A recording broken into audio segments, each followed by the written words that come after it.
What's happening, everybody out here? Coming at you from my daily driver. Today, I'm headed out to a job. I just picked up a big job. My Mustang GT is going to be packed away in the garage for a little while. I'm going to be busy 24/7 for the next couple of weeks, so I won't be able to drive it. But today, I want to talk about the barbecue tick. You know, the rod knock, the piston slap. It's been referred to as a lot of things lately. Now, I wasn't going to do a video on this, guys, because back in May of, or something like that, May of 2018, you know, some of these engines started to tick, and it was, I don't know, commonly known that, you know, maybe a couple of bad engines were put out when they first started building these cars, and it was only a few affected vehicles, and we weren't going to hear much about it. But now, in December of 2018, the 19s are out. Ford has sold thousands of these cars, maybe, I don't know, maybe tens of thousands of these cars. And I'm hearing a lot from a lot of people about this ticking noise. And it's been revealed, you know, in some cases that, you know, it's been piston slap, it's been cylinder scoring, you know. And one of the things that's got me a little bit perplexed about this situation is that some people are bringing these cars into Ford, and they're telling Ford that this is normal, you know, this is normal for this engine. Really?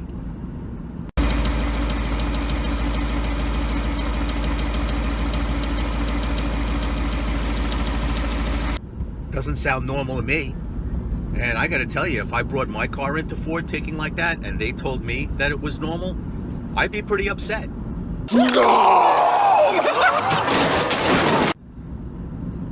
Well, maybe not that upset, but seriously now, what's really going on with this ticking problem? We know that there's problems with the engines. We know that there's problems with a lot of them. We've seen the cylinder scoring. Ford has replaced a lot of these engines, and some of the replacement engines are having the same problem. So really, you know, we've seen what goes wrong, but still to this date, we don't know what's causing it. And that's a little bit of an issue for me. You know, my engine is not ticking. And I want to show you why. It's this. PowerUp NNL 690. This is a industrial grade friction reducer that's not available in stores. I've been using this friction reducer for just about 30 years, maybe more. Somewhere around the time I got my first Fox body, a friend of mine became a dealer for PowerUp, and he showed me this. It blew my mind. He, as a dealer, had this Timken bearing machine, or modified Timken bearing machine, shown here.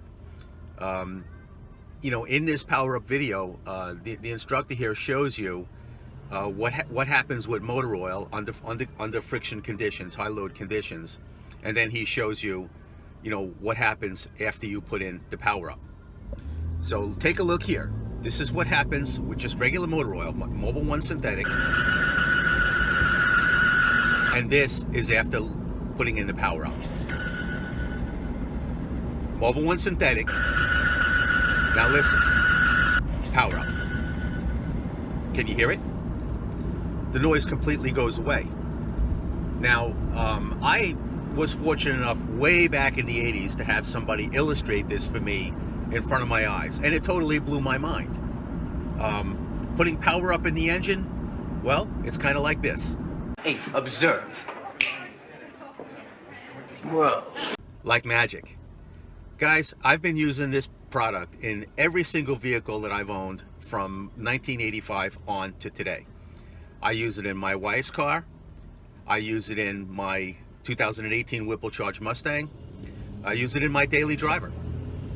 I run it in my generator, and I run it in this, my prized possession. This is a 1976 Suzuki RM370. To me, this is eye candy.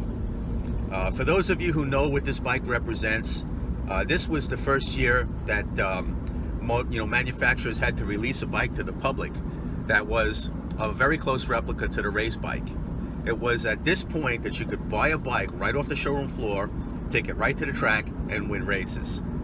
I was very fortunate to have lived during that time. So it's a beautiful piece of art. I actually love it, and I run PowerUp in it, and And there was one point where I had to take it apart just to check the piston and the cylinder.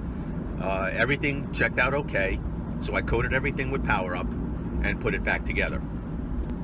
Now, this isn't the only product that can give you these kinds of results, guys. Running the Power Up in my 2018 Mustang, listen to this. This is somebody's engine that's ticking.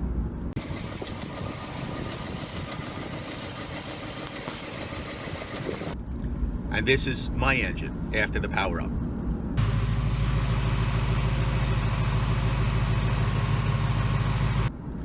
Pretty good results, if you ask me. And I've been following somebody on YouTube, A Wheeler. He has a Gen 3 Coyote in his 2018 Mustang, and he had the ticking noise. Listen to it here.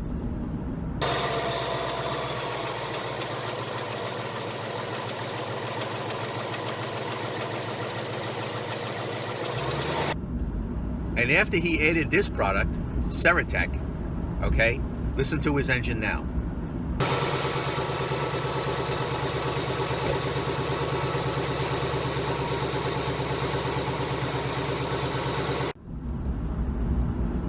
Pretty good results with that Ceratec. It's like this. Like magic. If this product can quiet that engine down and reduce the friction to make it run right, I would say it's a good product. But this is one of those things, guys. I've been told that this is like masking the problem. Well, maybe it is. Maybe you are masking the problem. But the truth of the matter is, the problem with these Gen 3 Coyotes is excessive friction. Something's wrong, and there's unanticipated friction taking place inside that motor, causing the cylinder scoring. We still don't know why, but it's prevalent. It's happening. It's right now it's December of 2018, and there's a lot of people on social media who are having this problem. So really, it's up to you. If you're planning on bringing the car back to Ford and having them replace the motor, well, I certainly wouldn't do anything to quiet the motor down, because at that point, Ford's going to say, well, there's nothing wrong with it, so we're not going to replace the motor. So I get it. But, if you've got a vehicle, any vehicle, whether it's a Gen 3 Coyote or some other car, that's got some, a noisy engine for whatever the reason is, you could use one of these products and basically quiet it down and maybe get a long life out of it. So it's really up to you. So thanks for watching, guys. We'll talk to you later.